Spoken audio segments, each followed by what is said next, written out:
Hello बच्चों, mission ज्ञान से मैं निशा सालवी राजस्थान सरकार एवं वेदांता के CSR इनिशिएटिव ई कक्षा में आप सभी का स्वागत करती हूं। तो बच्चों, आज हम देख रहे हैं हमारे 12वीं कक्षा का अध्याय 18, जिसका भाग हम देखेंगे 3, जिसमें हम पढ़ेंगे ग्राउंड नट के बारे में, यानी कि मूंगफली के बारे में, जिसको हम चीनी बादाम के नाम से भी जानते हैं। ठीक है, तो आज अपन 12th क्लास का 18th चैप्टर देख रहे हैं, पार्ट 2, जिसमें अपन ग्राउंड नट के बारे में देखेंगे कि क्या क्या उसके कैरेक्टरिस्टिक्स है, यानी कि उसके क्या क्या लक्षण हैं, पादप किस तरीके का दिखाई देता है, पत्तियां कैसी होती है, कहाँ से हमें तेल मिलता है, कहाँ से जो मूंगफली का उत्पादक देश कौन सा है, उत्पत्ति कहाँ से हुई है, जैसा कि हमने सरसों में पढ़ा, हूबहू हमें मूंगफली के बारे में भी पढ़ना है। तो टेबुलर बनाने में क्या करोगे, फटाफट से क्विकली अपनी पेंसिल या पेन निकालो, अपना नोटबुक निकालो, जिसमें कि तुम टेबल बनाते हो, वैसे कि वैसे हमें टेबल आज भी बनानी है मूंगफली के लिए। स्टार्ट करें। मूंगफली, चीनी, बादाम, इसको हम बोलते हैं ग्राउंड नट या फिर पीनट। ठीक है, पीनट भी सुना है आपने, पीनट मिलता है। तो वानस्पतिक नेम, वैसे ही टेबल बना लो, मूंगफली लिखो ऊपर, यहां से यूं मूंगफली लिख लो, वानस्पतिक नेम लिखो। ठीक है, वानस्पतिक नेम क्या है इसका, एरिकिस हाइपोजिया। एरिकिस हाइपोजिया, बोलो, मैं बोल रही हूं, अभी बोलो, एरिकिस हाइपोजिया। एरिकिस हाइपोजिया। देखो, कोई भी शब्द हो उसको पढ़ने में हेजिटेट नहीं होना चाहिए। ठीक है, कोई बात नहीं, शब्द ही तो है, हमने बनाया है, हम बोल क्यों नहीं सकते, एरिकिस हाइपोजिया। फाइन। सो कुल क्या है, फाबेसी कुल है। क्या है, फाबेसी कुल है, लेग्यूमिनोसी से बिलोंग करता है। उपकुल क्या है, पैपिलियोनेटी। पैपिलियोनेटी। अब देखो, पैपिलियोनेटी से याद रहेगा पीनट, ऐसा साउंड आ रहा है, पैपिलियोनेटी पीनट, पैपिलियोनेटी पीनट, पैपिलियोनेटी पीनट, है ना, ऐसा लग रहा है ना कि एक दूसरे से बहुत ज्यादा रिलेट कर रहे हैं। तो ये याद रखने का एक तरीका है, पीनट पैपिलियोनेटी। ठीक है, इसका जो उपकुल है वो याद कर सकते हो, पैपिलियोनेटी पीनट, याद रहेगा। तो तेल के लिए उपयोगी पादप भाग कैसे, जैसे अपने सरसों के लिए लिखा था बीजों का बीज पत्र, वैसे ही यहाँ पर क्या आ जाएगा, बीज इसका वह भाग है जहां से तेल उत्पादन होता है या तेल निकाला जाता है। मूंगफली की उत्पत्ति कहाँ हुई, ब्राजील में। ठीक है, दक्षिण अमेरिका में। अब यहाँ पर लिख लो, इसकी उत्पत्ति कहाँ पर हुई है, ब्राजील में। ठीक है, दक्षिण अमेरिका में। इसकी कोई भी जंगली जाति ज्ञात नहीं है, इसकी कोई भी वाइल्ड टाइप का जो है ना, वाइल्ड मतलब जो कह सकते हैं अपन फसल है, वो कोई भी अपन नहीं जानते हैं, वाइल्ड स्पीशीज हमें इसकी नहीं पता अभी तक। नेक्स्ट, ब्राजील के अतिरिक्त अब अपन और भी देखेंगे कि कहाँ कहाँ ये पाई जाती है। तो ब्राजील के अतिरिक्त मूंगफली के 6 अन्य द्वितीयक व तृतीयक उत्पत्ति केंद्र भी माने जाते हैं। मतलब ब्राजील तो प्रथम है ही, लेकिन कोई सेकंड नंबर पे माना जा रहा है, कोई थर्ड नंबर पे भी माना जा रहा है, लेकिन प्रथम पे कौन है, ब्राजील। वर्तमान में मूंगफली का वाणिज्यिक उत्पादन, वेरी इंपॉर्टेंट लाइन है, सो बी फोकस्ड ऑन इट, कि जो वाणिज्यिक उत्पादन की दृष्टि से अपन देखें तो विश्व के सभी शीतोष्ण वन उष्ण कटिबंधीय क्षेत्रों में, ठीक है, सभी शीतोष्ण वन उष्ण कटिबंधीय क्षेत्रों में इसका उत्पादन माना जाता है, पूरे विश्व भर में। क्लियर बात। विश्व में भारत मूंगफली के उत्पादन में दूसरी बार, सरसों में भी था, मूंगफली में भी है। वी आर प्राउड ऑन, मतलब हमारे इंडिया पे हमें क्या होना चाहिए, गर्व होना चाहिए कि हमारा वाणिज्य के तौर पे हमें कितनी सारी चीजें देता है, और सबसे ज्यादा किसान, हाँ है ना। सो कभी भी हमें ये नहीं होना चाहिए कि हम, कुछ लोग बोलते हैं कि मेरे पापा ये है, मेरी मम्मी ये है, और कुछ बच्चे ऐसे घबराते हैं कि मैं ऐसे बोलूं कि मेरे पापा एक फार्मर है। तो बच्चों प्लीज प्राउडली बोलो जो आपके पेरेंट्स हैं। मैं ये नहीं कह रही कि डॉक्टर खराब होता है, इंजीनियर खराब होता है, मैं ये नहीं कह रही, लेकिन फार्मर भी ऐसा नहीं है कि जिसके बारे में हम बता नहीं सकते। ठीक है, आज हम चाहे डॉक्टर को खाना दें, चाहे इंजीनियर को खाना दें, हम किसी को भी खाना दे तो किसान ही रहा है, हाँ या ना। तो हमें प्राउड करना चाहिए कि हमारी जो भारत है वो एक कृषि भूमि है ना। भारत जो है एक कृषि भूमि है, जिस पर अपन पूरा खाद्य पदार्थ उगा सकते हैं। ठीक है, सो क्या हुआ, विश्व में भारत मूंगफली के उत्पादन में प्रथम स्थान, तथा पढ़ने की जरूरत ही नहीं है। ठीक है, नाइजीरिया मूंगफली का सबसे बड़ा निर्यातक। अब देखो बच्चों ये भी ध्यान रखना है कि निर्यातक कौन है हमारा, ठीक है। तो नाइजीरिया जो है वो मूंगफली का सबसे बड़ा निर्यातक है और फ्रांस जो है सबसे बड़ा आयातक देश है। याद रखने वाली चीज है। निर्यातक कौन है? नाइजीरिया। निर्यातक नाइजीरिया है ना, यानी कि निर्यातक नाइजीरिया, निर्यातक नाइजीरिया। ऐसे ही फ्रांस आ रहे तो आयातक फ्रांस। मैं तो देखो ट्रिक्स ढूंढती हूँ, है ना, आपको रटाने से बेटर है ट्रिक बना लेती हूँ, ठीक है। तो फ्रांस में आयातक देश है किसके लिए? मूंगफली के लिए। भारत में गुजरात, महाराष्ट्र, आंध्र प्रदेश, तमिलनाडु, कर्नाटक के प्रमुख उत्पादक राज्य हैं, ठीक है। वैसे ही हमें टेबुलर फॉर्म में बनाना है, उसमें हमें लिखना है कि भारत प्रथम स्थान पे उत्पादन देश है, ठीक है, और ब्राजील में सबसे पहले उत्पत्ति हुई थी। अलग अलग चीजें, उत्पादन में भारत है, उत्पत्ति में ब्राजील है। क्लियर बात? मिक्स नहीं करना है।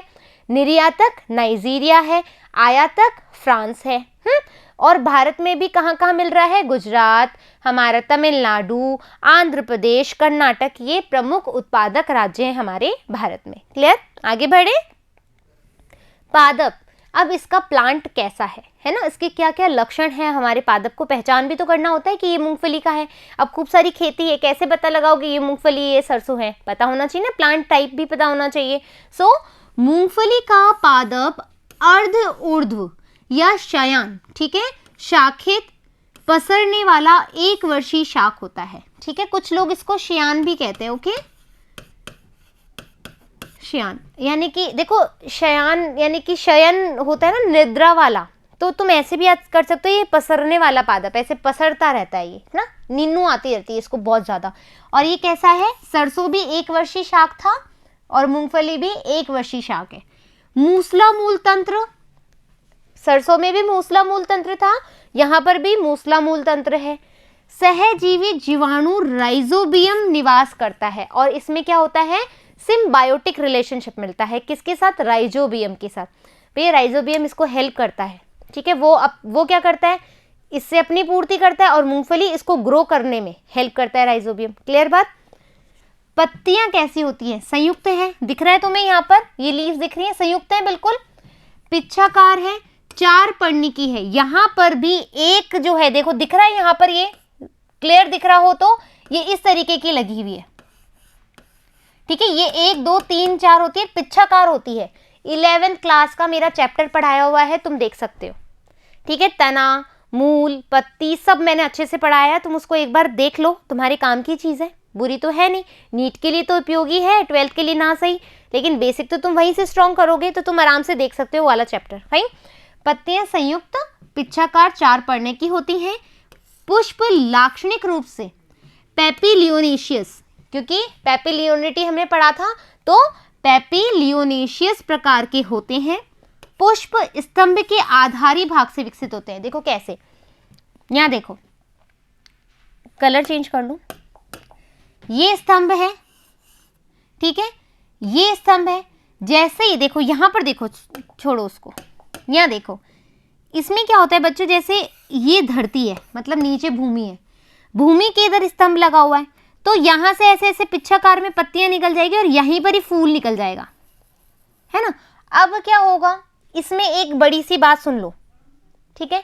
जैसे तुम बॉल फेंकते हो, है ना, बॉल फेंकोगे ऊपर की तरफ और नीचे की तरफ जाएगी, तो नेगेटिव फोर्स लग रहा है ना।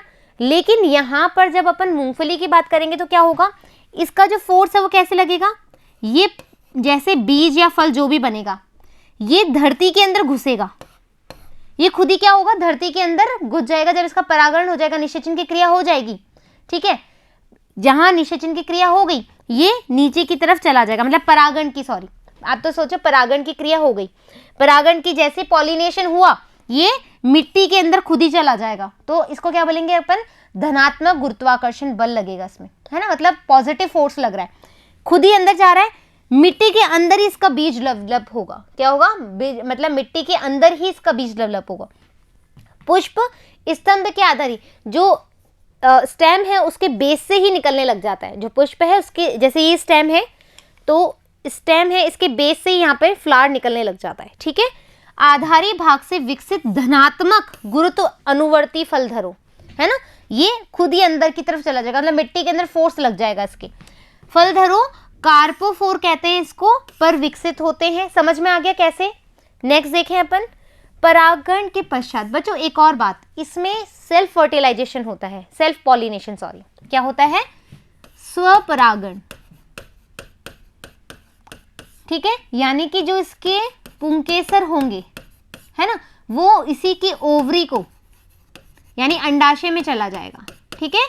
स्वयं के प्लांट में ही जो ओवरी होगी उसी के पुंकेसर से ये विभेदित हो जाएगी। तो ऐसा स्वपरागण होता है, दूसरे की आवश्यकता नहीं हो रही, दूसरे पुष्प की आवश्यकता नहीं हो रही, खुद के पुष्प में जो अंडाशय मौजूद है या फिर जो नर जनन भाग है, नर युग्मक है, वो मादा युग्मक से क्रॉस करते हैं, परागण कर लेते हैं। क्लियर बात? तो परागण के पश्चात फलधर मृदा में प्रवेश कर जाता है। क्यों? क्योंकि इसमें धनात्मक गुरुत्वाकर्षण बल लग रहा है, जिससे मूंगफली के फल जो हैं वो मिट्टी के भीतर ही विकसित हो रहे हैं, मतलब मिट्टी के अंदर ही डेवलप हो रहे हैं। अंतः फल अंतः भूमिक होते हैं ये, सॉरी, अतः यानी कि हाँ, आखिरकार जो फल है वो अंतः भूमिक यानी कि मिट्टी के अंदर बनते हैं, डेवलप होते हैं। मूंगफली में स्वपरागण होता है, जैसा कि आई ऑलरेडी टोल्ड यू। मूंगफली का फल दीर्घायात, ठीक है, आपको पता है मूंगफली इस तरह की होती है, फाइन, तो दीर्घाकार की होती है। अस्फुटनशील, अपने आप स्फुटित नहीं होती, बीज इसके अंदर होते हैं। लोमेंटम, अब आप सोचोगे मैम लोमेंटम का क्या मतलब होता है, तो सुनो, ये मूंगफली है, तुम इसको ओपन कर लो,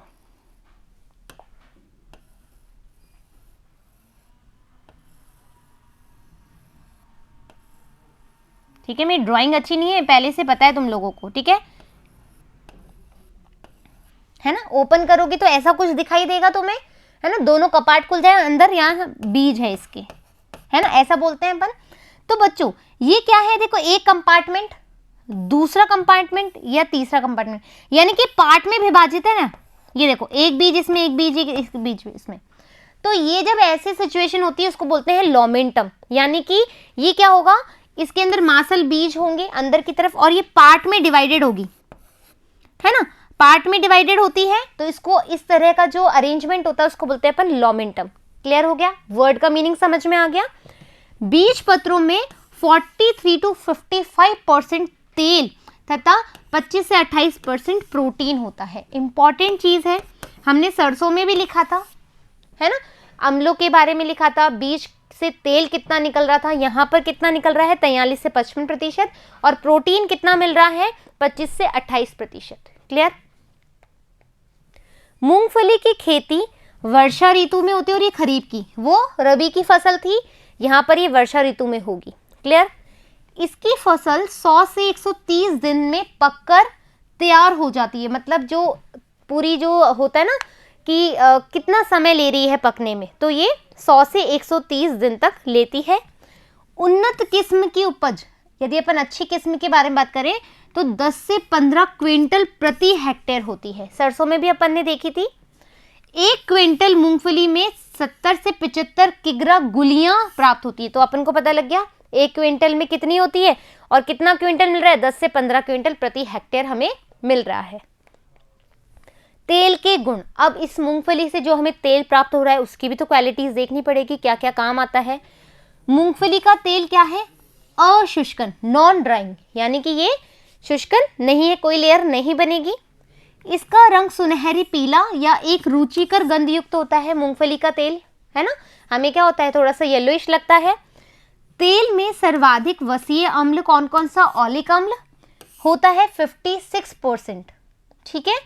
इसके अतिरिक्त लिनोलिक अम्ल 25%, पामेटिक अम्ल 6 से 12%, अरेडिक अम्ल भी इसमें पाया जाता है, ठीक है। तेल में फॉस्फोरस होता है और विटामिन्स होते हैं जैसे थियामीन, राइबोफ्लेविन और नियासिन। अब देखो बच्चों क्या होता है कि तुम जैसे जो लोग मूंगफली का तेल खाते हैं वो भी बता सकते हैं कि क्यों खाते हैं। यदि जो राइबोफ्लेविन है उसको अपन बोलते हैं B2, है ना, विटामिन B2, इसकी कमी से क्या होता है, कुछ लोगों के तुमने लिप्स हमेशा फटे फटे देखे होंगे, है ना, या स्किन पे ऐसे खुजली या दाग धब्बे रहते होंगे, है ना, या फिर यहाँ से जो लिप्स की ये जो साइड होती है वो हमेशा कटी सी रहती है, ठीक है, स्किन हमेशा शुष्क सी रहती है, तो उनको, और किसी किसी में क्या होता है, ब्लड फ्लो, ब्लड की मात्रा ज़्यादा हो जाती है, ठीक है, ब्लड एक्सेस बनने लग जाता है, तो ये कब होता है, जब राइबोफ्लेविन की हमारी बॉडी में कमी हो जाती है। तो मूंगफली का तेल हमें हेल्प करता है कि राइबोफ्लेविन की जो कमी है उसको फुलफिल करने में, और तभी हम एकदम स्वस्थ रहते हैं। क्लियर बात। तो हर चीज़ में देखो बच्चों, चाहे सरसों का तेल हो, मूंगफली का तेल हो, बादाम का तेल हो, या फिर नारियल का तेल हो, हर किसी में अपनी एक क्वालिटी होती है। तो हम किसी को जज नहीं कर सकते किसी के लिए भी कि तू तो ये तेल खाता है, मैं ये तेल खाता हूँ, है ना, हर किसी के पास अपनी एक क्वालिटी है। क्लियर बात। सो तेल में देखो, मूंगफली के तेल में कितनी सारी चीज़ें हैं, लेकिन आपको भी पता है कि हर चीज़ का यदि कोई अच्छा गुण है तो कोई बुरा गुण भी है ना, तो वो हमें देखना पड़ता है हर चीज़ में। अब उन्नत किस्में कौन सी है, याद रखने वाली बात है, राजस्थान के लिए RS1, RSB 87, AK12, 24 MA10, Chandra, Girnar आदि नाम याद रखना है, अपनी टेबल में बना लीजिएगा। आर्थिक महत्व क्या है, ठीक है, मूंगफली का आर्थिक महत्व क्या है, मूंगफली के बीज अत्यंत पोषक होते हैं, है ना, पोषक तो होंगी, अभी हमने देखा क्यों, इनको कच्चा व भुनकर खाया जाता है, कुछ लोग गरम करके खाते हैं, कुछ लोग कच्चा भी खा लेते हैं, और मुझे तो वो पसंद है जो इनिशियल लेवल नहीं होता, जब एकदम बादाम जैसी मीठी मीठी लगती है, बिल्कुल मीठी मीठी मूंगफली लगती है, वो मुझे बहुत पसंद है। और कुछ लोग तो जब वो पक जाती है प्रॉपर तो उसको गर्म करके भी खाते हैं, है ना। और 1 पाउंड मूंगफली में, 1 पाउंड मूंगफली की बात करें तो 2700 कैलोरी ऊर्जा हमें मिलती है, एनर्जी भी हमें मिल रही है इससे। तेल का प्रमुख उपयोग खाना पकाने के तेल व तलने के माध्यम के रूप में किया जाता है। कोई भी अपन चीज को फ्राई करते हैं तो अपन मूंगफली का तेल यूटिलाइज कर सकते हैं। तेल का हाइड्रोजनीकरण कर वनस्पति घी भी बनाया जाता है ना। बीजों से तेल निष्कर्षण के बाद बची हुई खली को पोषाहार के रूप में यूज करते हैं। तेल का प्रयोग साबुन बनाने में, स्नेहक, क्योंकि लुब्रिकेंट ये भी तो चिकना ही होता है, तो स्नेहक के रूप में, प्रसाधन सामग्री के निर्माण में भी किया जाता है। मूलों में राइजोबियम जीवाणु की उपस्थिति होती है, जिसके कारण क्या होता है, मूंगफली की फसल चक्र व मिश्रित फसल के रूप में उगाया जाता है। क्योंकि भाई जो राइजोबियम है वो हमारी पृथ्वी के लिए कितना अच्छा होता है पता है ना, वायुमंडल के लिए और सॉइल के लिए, तो वो चीज़ बहुत ज़्यादा ज़रूरी है। इसके प्रोटीन में आर्डिल नाम का कृत्रिम रेशा बनाया जाता है। हमारा एक आर्टिफिशियल थ्रेड फाइबर होता है जिसका नाम होता है आर्डिल, वो भी हमें इसी से प्राप्त होता है। तेल को कीटनाशकों जैसे रोटिनॉन, निकोटीन के साथ मिलाकर इनकी विषाक्तता को बढ़ाया जा सकता है ना। ये भी देखो कितनी इंपॉर्टेंट चीज़ है। अच्छी किस्म की खली को पीसकर मनुष्य द्वारा प्रोटीन पूरक के रूप में उपयोग किया जाता है।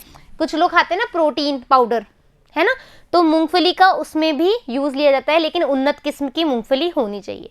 तो इस तरीके से हमारा मूंगफली भी तैयार है खाने के लिए। नहीं, अभी वैसे सर्दियाँ चल रही है, मूंगफली बहुत खाते हैं इस समय लोग, तो मूंगफली के बारे में हमें जानकारी मिल गई, तेल के बारे में मिल गई, क्या क्या चीज़ें होती है, क्या इंपॉर्टेंस होते हैं, उन्नत किस्म क्या है, इसका उत्पादक देश कौन सा है, उत्पत्ति कहाँ हुई है, आर्थिक महत्व क्या है, सब हमने देख लिया। टेबल बनाते रहना है।